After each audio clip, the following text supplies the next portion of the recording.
જાણે કે ચોમાસું જામ્યું હોય એમ કમોસમી વરસાદે અમરેલી જિલ્લાને બાનમાં લઈ લીધો છે। છેલ્લા કેટલાય દિવસોથી અમરેલીના ગ્રામ્ય વિસ્તારોમાં વરસાદી માહોલ છે। સતત વરસાદને કારણે ખેડૂતો ચિંતામાં ગરકાવ છે। ત્યારે આજે ખાબકેલા માવઠાએ ખેડૂતોની ચિંતા બેવડી કરી નાખી। અમરેલી લાઠી હાઈવે પર ધોધમાર વરસાદ ખાબક્યો। કેરાડા પીપરિયા જરખિયામાં માવઠાના મારથી ઉનાળુ પાક પર મોટો ખતરો ઊભો થયો। કેરાડા ગામની શેરીઓમાં તો એટલો વરસાદ વરસ્યો કે પાણી વહેતા થયા। લાઠી અમરેલી હાઈવે પરના ખેતરોમાં પણ પાણી ભરાયા હતા। આ તરફ વલસાડ જિલ્લામાં પણ વરસાદી માહોલ છે। ધરમપુર અને કપરાડામાં કમોસમી વરસાદે ખેડૂતોની કમર તોડી નાખી। ભારે પવન સાથે કમોસમી વરસાદ ખાબક્યો। કપરાડા તાલુકાના અંધારપાડા, વારણા, મોરખલ, ભંડાર, કચ્છ, કોઠાર, ઓઝર સહિતના વિસ્તારોમાં ભારે પવન સાથે ધોધમાર વરસાદ વરસ્યો। તો બીજી તરફ ધરમપુર તાલુકાના ખડકી, મધુરી, ઉલ્લાસપિંડી તેમજ મહારાષ્ટ્રના બોર્ડરના ગામડાઓમાં પણ વરસાદી માહોલ જામ્યો। આ પહાડી વિસ્તારમાં વરસાદને લઈ નદી નાળાઓમાં નવા નીરની આવક થઈ રહી છે। તો સંઘ પ્રદેશ દાદરાનગર હવેલીને અડીને આવેલા કપરાડાના ધારણમાળ, ધાડવી, ટુકવાડા સહિતના વિસ્તારોમાં પણ વરસાદ વરસ્યો। હજુ 7 દિવસ માવઠું ધબધબાટી બોલાવશે।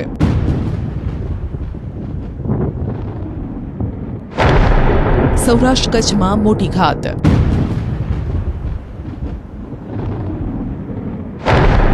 થંડરસ્ટોર્મ સાથે વરસાદ ખાબકશે। ગુજરાતમાં માવઠું જામી ગયું છે।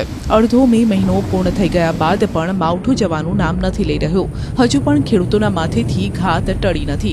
સૌરાષ્ટ્ર કચ્છમાં ભર ઉનાળે નદીઓમાં પૂર આવે તેવો ભરપૂર માવઠું ખાબક્યા છતાં હજુ કમોસમી કહેરની આગાહી હવામાન વિભાગે વ્યક્ત કરી છે। હવામાન વિભાગે હજુ 7 દિવસ કમોસમી વરસાદ પડશે તેવી આગાહી કરી છે। થંડરસ્ટોર્મ સાથે વરસાદ તૂટી પડશે। 7 દિવસ દરમિયાન ક્યાં ક્યાં માવઠું ખાબકી શકે છે તેવી વાત કરીએ તો અમરેલી, ભાવનગર, જૂનાગढ़, गिर सोमनाथ, जामनगर, पोरबंदर, राजकोट, सुरेंद्रनगर, कच्छ में मावठानी शक्यता है। और अगले आने वाले 7 दिन तक आइसोलेटेड जगह में बहुत गुजरात रीजन और सौराष्ट्र कच्छ में रेन थंडरस्टॉर्म का वार्निंग दिया गया है। બીજી તરફ ગુજરાતમાં વહેલું ચોમાસું આવવાના એંધાણ વર્તાઈ રહ્યા છે। હવામાન વિભાગ દ્વારા આ વર્ષે ચોમાસું વહેલું આવવાની શક્યતા વ્યક્ત કરાઈ છે। હાલ અંદમાન નિકોબાર ટાપુ પર ચોમાસું પહોંચ્યું છે। કેરળમાં પણ 27 મે સુધીમાં પ્રવેશવાનું અનુમાન છે, જેના પગલે હવે ગુજરાતમાં પણ ચોમાસું વહેલું આવવાની શક્યતા છે। હવામાનની આગાહી કરતી સ્કાયમેટ એજન્સીએ પણ આગામી ચોમાસાને લઈને પોતાનું પૂર્વાનુમાન રજૂ કર્યું છે। સ્કાયમેટ પ્રમાણે આ ચોમાસામાં 103% સાથે ચોમાસું સામાન્ય થઈ શકે છે। अगले 7 दिन तक आइसोलेटेड जगह में रेन थंडरस्टॉर्म का प्रॉबिलिटी है बहुत गुजरात रीजन और हमारा जो सौराष्ट्र कच्छ रीजन में।